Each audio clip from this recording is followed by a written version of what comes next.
Hello everyone, good morning. আমার একটি নতুন ব্লগে তোমাদের সকলকে অনেক অনেক স্বাগত। আশা করছি তোমরা সবাই ভালো আছো, আমিও ভালো আছি। তো আজকে সকাল সকাল ভিডিওটা রান্নাঘর দিয়েই স্টার্ট করলাম, কারণ এর আগে কি করেছি সেটা একদমই শ্যুট করা হয়নি। আর এখন বাজে সকাল 10টা মতো, আর এখন থেকে আমি আমার ব্লগটা স্টার্ট করছি। আর আজকে খুব প্রচণ্ড ঠান্ডা পড়েছে ফ্রেন্ডস, তো কি বলবো। তো আজকে খিচুড়ি বানাবো ভাবছি, তাই জন্য রান্নাঘরে চলে এসেছি। সবজিগুলো ফার্স্টে কেটে নিয়েছি, কেটে ভালো করে ধুয়ে নিয়েছি। ধুয়ে নেওয়ার পর সবজিগুলো কড়াইতে ভেজে নেব হালকা করে। আর এদিকে আমার চালটা দিয়ে দিয়েছি, আর এই ডালটা একটু ভেজে নিলাম, মুগ ডাল ভেজে নিয়ে তারপরে এই চালটা যেই ফুটে উঠেছে না, তখন আমি ডালটাও দিয়ে দিলাম। আর এদিকে সবজিগুলো একটু লাল লাল করে ভেজে নেওয়ার পরই সবজিগুলো কিন্তু দিয়ে দেবো। আর এই দেখো এদিকে হলুদটা আমি গুলে রেখে দিয়েছি, যখন সব কিছু সেদ্ধ হয়ে আসবে তখন আমি হলুদটা কিন্তু দিয়ে দেবো। আর এখন আমি লবণটাও দিয়ে দিলাম, আর সবজিগুলো এবার একটু দিয়ে দেবো। দিয়ে ততক্ষণ সবজিগুলো সেদ্ধ হতে থাকবে। আর নামানোর আগে তো যখন সব কিছুই প্রায় সেদ্ধ হয়ে আসবে তখন তো হলুদটা দিয়ে দেবো আর কি। হ্যাঁ, তোমরা যারা যারা খিচুড়ি করো তোমরা তো সবাই জানো। আর আমি কিন্তু আজকে মানে অনেক দিন আগে আর কি একবার খিচুড়ি বানিয়েছিলাম, তারপর আর কখনো বানাইনি। খিচুড়ি বরাবর মাই বানাতো, আমি আর বানাইনি। তো আজকে ভুলে গেছিলাম কীভাবে কী করতে হবে। তো যাই হোক, আমি আবার একটু ইউটিউবে ভিডিও দেখে নিলাম, তো তারপরে আবার খিচুড়িটা বানাচ্ছি। এর মাঝখানে আমি মাকেও ফোন করেছিলাম একবার, তো তখন আবার মার কাছ থেকে একটু শুনে নিয়েছিলাম কীভাবে কী করতে হবে। তো এই তো তারপরে হয়ে গেল খিচুড়ি আমার। আর এইদিকে কড়াতে শুকনো লঙ্কা, তেজপাতা আর জিরে ফোড়নটা দিয়ে নিয়েছি। এখন খিচুড়ির মধ্যে এটা মিক্সড করে দেব, তাহলে খিচুড়ি রেডি। আর নামানোর সময় কিন্তু একটু ঘি দিয়ে দিলে আরও বেটার হতো, কিন্তু ঘিটা আমি দেবো না। ঘিটা হচ্ছে যখন বর খাবে তখনই দেবো। খিচুড়িটা আমি হালকা ঝোল রেখেছি, কারণ একটু পরেই না খিচুড়িটা টেনে যাবে, তখন শুকনো হয়ে যাবে, ওই জন্য হালকা আমি ঝোলও রেখেছি। আর এইদিকে আমি বেগুন ভাজা করছি। আর এদিকে বড় দেখলাম যে পাঁপড়ও নিয়ে এসছে, এই পাঁপড়গুলো আমি এরকম ছোট করে নিয়ে নিয়েছি। আর তারপরে সাদা তেল নিয়েছি। আর দেখো পাঁপড় ভাজা কিন্তু হয়ে গেছে। আমি না পাঁপড়টা খুব একটা ভালো ভাজতে পারি না, বেশি আমার লাল লাল হয়ে যায় আর কি। তুমি পারফেক্ট হয়েছে।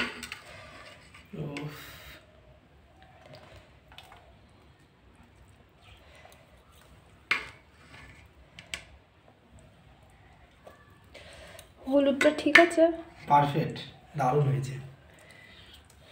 হালকা ঝোল রেখেছি। কিসের জন্য আমাদের খিচুড়ি হলো?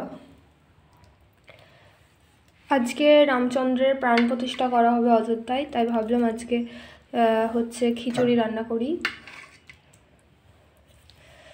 আমাকে আর দিও না। ভেজিটেবল খিচুড়ি করেছি, দেখো করলাম। খিচুড়ি আর কি আছে মেনু? খিচুড়ি করেছি, বেগুন ভাজা আর পাঁপড় ভাজা করোনি? আর পাঁপড় ভাজা। আর ঘি তুমি খাবে তো? আমি সামান্য, আমার ঘি অতটা ভালো লাগে না। আমি একটা টমেটো নিয়ে, ও তুমি একটুখানি নাও। আমাকে দিও না। ধর, অল্প, বেশি দিও না। আর না দিও না, একটুখানি নাও, না জমে গেছে। আর দিও না, ঘি দিও না বেশি। গাইস দেখো খিচুড়িটার কালারটা খুব সুন্দর হয়েছে, জানি না খেতে কেমন হবে।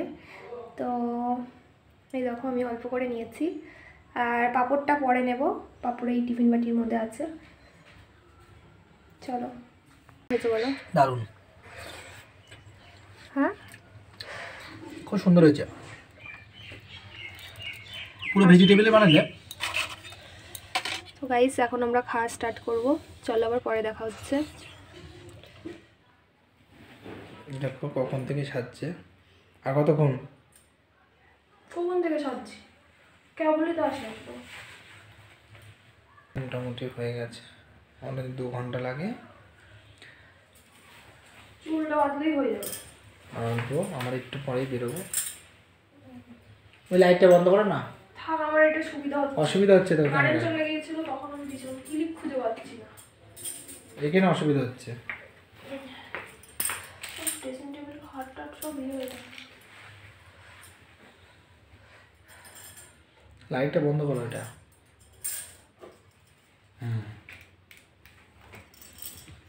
চুল মোটামুটি ভালো হচ্ছে। আর কতক্ষণ টাইম লাগে মোটামুটি? হয়ে গেছে, সিঁদুরটা পরবো আর হচ্ছে আর কিছু না, চুলটা একটু খোপা করে নিই, চুল ছেড়ে যাবো না, চুলে সব জট বেঁধে যাচ্ছে খুব। ওকে তুমি যাও না, ওর পরে দেখা হচ্ছে, তুমি রেডি হয়ে বেরোনোর সময় দেখো। ঠিক আছে, টাটা। হ্যালো এভরিওয়ান, তো দেখো এখন রেডি হয়ে গেছি আর এখন আমরা যাব রামচন্দ্রকে দর্শন করতে। আজকে হচ্ছে অযোধ্যায় রামচন্দ্রের প্রাণ প্রতিষ্ঠা করা হবে, তোমরা সকলেই জানো। আজকে 22শে জানুয়ারি। তো সকালে রান্নাবান্না করেছি, আজকে নিরামিষ খেলাম। ভেবেছিলাম সকালে আগে যাব, এসে রান্নাবান্না করব, তারপরে হচ্ছে খাওয়া দাওয়া করবো, কিন্তু হলো না। শীতের বেলা প্রচণ্ড ঠান্ডা, দেরি হয়ে গেছে। আর বাড়ি এসে আবার কখন কী রান্নাবান্না করবো না করবো, ওই জন্যে খাওয়া দাওয়া করলাম। আজকে খিচুড়ি রান্না করেছিলাম, তোমরা তো দেখলেই প্রথমে। তো ওটা খাওয়া দাওয়া করলাম ওই 12টা নাগাদ, তারপরে স্নান টান করে রেডি হয়ে গেছি। এখন ওই 2টো মতো বাজে, তো এখন বেরোচ্ছি। চলো গিয়ে দেখা হবে, চলো। তো দেখো বন্ধুরা, আমরা কিন্তু শিবনিবাসে চলে এসেছি। আর আসলে সকালবেলাতে কোনো প্ল্যান ছিল না যে আজকে আসবো বা কিছু, আর এমন একটা সময় আসলাম, আমরা মনে মনে ভাবছিলাম যে হয়তো এই সময় পুজো হয়ে গেছে, এখন মন্দিরটা হয়তো বন্ধই থাকবে, কারণ দুপুর টাইমে মন্দিরটা বন্ধই থাকে। আবার মন্দির কিন্তু সেই বিকেলবেলাতে খোলে, ঠিক আছে, আর সন্ধ্যা পুজোর আগে আগেই খোলে। তো সেই একই যা ভাবলাম তাই, এসে দেখছি মন্দির বন্ধ হয়ে গেছে, আর আমাদের আস্তে আস্তে প্রায় 2:30 পৌনে 3টে বেজে গেছে। তো আমরা এখানে একটু ঘোরাঘুরি করলাম আর কি। তো পরে খুব খারাপ লাগছিল, তখন মনে হচ্ছিলো যে সকাল করে আসলেই ভালো হতো, পুজোটা একেবারে আমরা দিতে পারতাম। যেহেতু খাওয়া দাওয়া করেই এসেছি, তো আমরা এমনি মানে ঠাকুরকে দক্ষিণা দিয়ে, ঠাকুরমশাইয়ের কাছে দক্ষিণা দিয়েই পুজো দিলাম আর কি। তো কি করব, সকালবেলাতে না মানে এত ঠান্ডা পড়েছে, অত সকালবেলা স্নান টান করবো, কখন কি করব ওই জন্য বুঝতে পারছিলাম না। আর এত পরিমাণে এখানে ঠান্ডা পড়ছে, মানে আমার অন্তত স্নান করা মানে সহ্য হয় না। বেশি সকালে স্নান টান করলে আমার জ্বর চলে আসে বা শরীর খারাপ হয়ে যায়, নানা রকম সমস্যা হয়। তো ওই জন্যই আমি রিস্ক নিইনি। এইদিকে আবার বেলা করে আসলেও খাওয়া দাওয়া দেরি হয়ে যাবে, আবার এসে কখন খাবো কখন কি করব, ওই জন্যই একদম খাওয়া দাওয়া করেই স্নান টান করেই আসলাম। এটা আবার তোমরা যেন কেউ কিছু মাইন্ড করো না, কারণ খুবই ইচ্ছা হচ্ছিল যে সকালবেলাতেই আসবো, কিন্তু কোনো উপায় ছিল না আর কি। এমনিতে আমরা মাঝে মধ্যে আসি। আর এখন মন্দির বন্ধ বলে কিন্তু আমরা বন্ধুরা মন্দিরের পাশে একটা পার্ক কাম রিসোর্ট আছে আর কি, তো আমরা সেখানেই চলে এসেছি। চলো তোমরা ভিডিওটা দেখতে থাকো, পার্কটা কেমন কি একটু তোমাদের ঘুরে ঘুরে দেখাচ্ছি, চলো।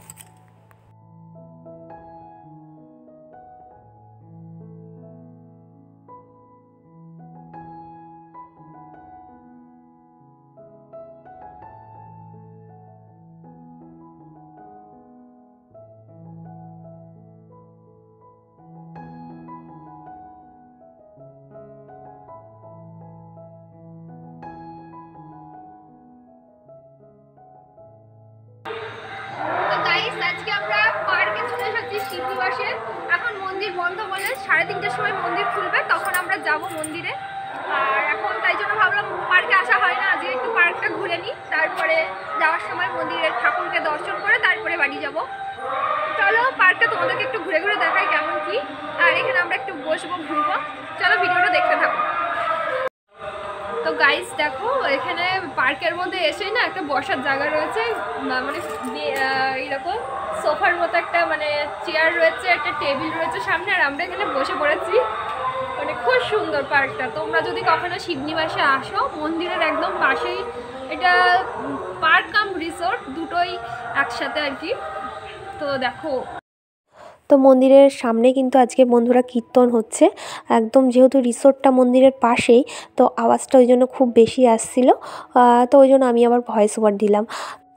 তো তোমাদের তো আগেই বললাম এটা রিসোর্ট কাম পার্ক।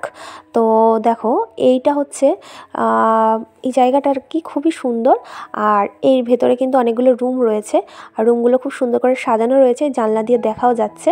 আর এই দেখো এখানে বাচ্চাদের খেলনার জন্য অনেক কিছুই রয়েছে, দোলনা আছে, তারপরে স্লিপ আছে, অনেক কিছুই রয়েছে। আর এই দেখো বর এখন এখানে এসে বসে গেছে দোলনাতে দোল খেতে।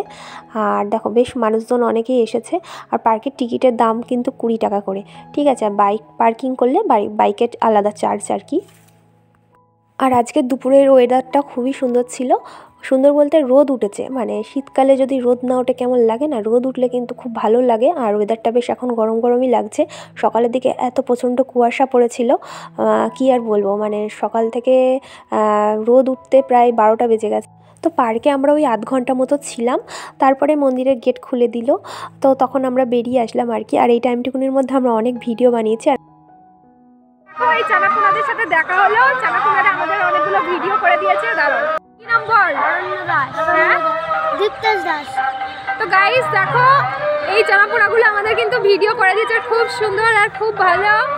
চলো এখন আমরা বেরোচ্ছি পার্ক থেকে, আবার পরে দেখা হবে। টাটা টাটা দাও, টাটা টাটা। ওই যে দুটো পুচকোগুলোকে তোমরা দেখলে না, ওই পুচকোগুলো কিন্তু খুব ভালো। আমিও চিনি না, এখানে এসে আমাদের সাথে হঠাৎ দেখা হলো আর খুব ফ্রেন্ডলি।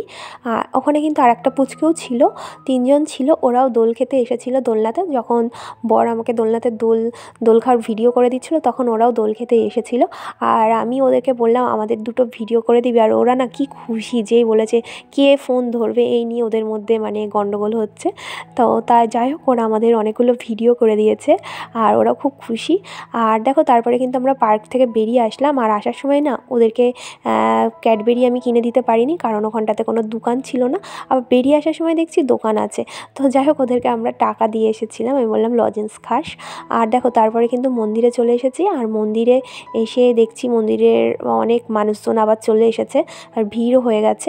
আর মন্দিরের ভেতরে না বন্ধুরা ক্যামেরা একদম অ্যালাউ নেই, ছবি টবি তোলা নিষেধ আর কি। তো যতটা পারলাম তোমাদেরকে দেখানোর চেষ্টা করলাম।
তো দেখো বন্ধুরা, আমরা কিন্তু এখন মন্দির থেকে এই জাস্ট বেরোবো।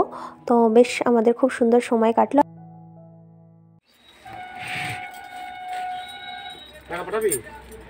আমার অ্যাকাউন্টে করব।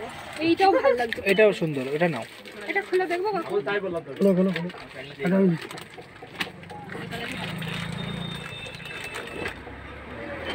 এটা বিশাল বড়।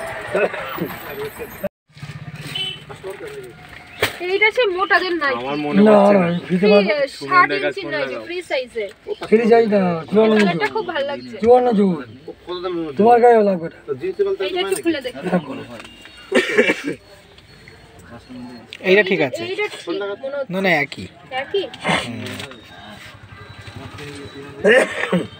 তো মন্দির থেকে আসার সময় আমরা কৃষ্ণগঞ্জ বাজারে একটা নাইটির দোকানে চলে আসলাম। আমি এই নাইটির দোকানটা থেকে নাইটি কিনি, নাইটিগুলো খুব সুন্দর হয়।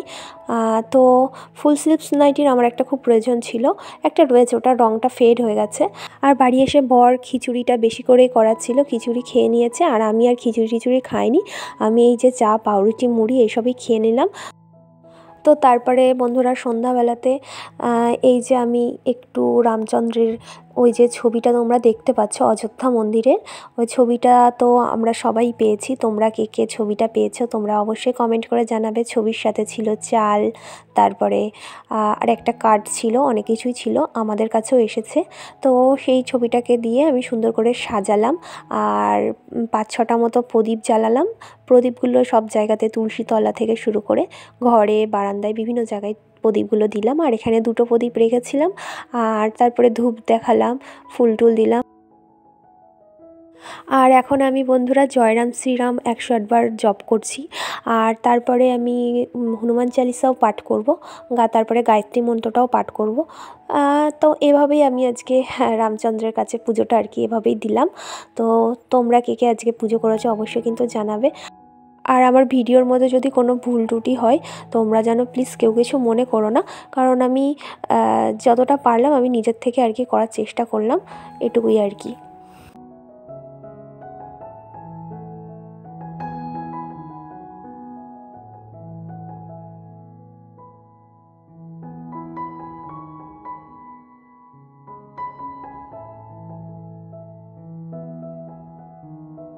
ॐ भूर्भुवस्वः तत्सवितुर्वरेण्यं भर्गो देवस्य धीमहि धियो यो न प्रचोदयात्। ॐ भूर्भुवस्वः तत्सवितुर्वरेण्यं भर्गो देवस्य धीमहि धियो यो न प्रचोदयात्। ॐ भूर्भुवस्वः तत्सवितुर्वरेण्यं भर्गो देवस्य धीमहि धियो यो न प्रचोदयात्।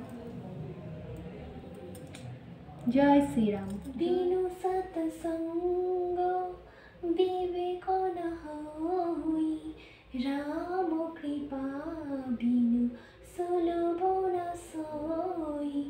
राम सिया राम जय जय राम। राम सिया राम जय जय राम। राम सिया राम जय जय राम।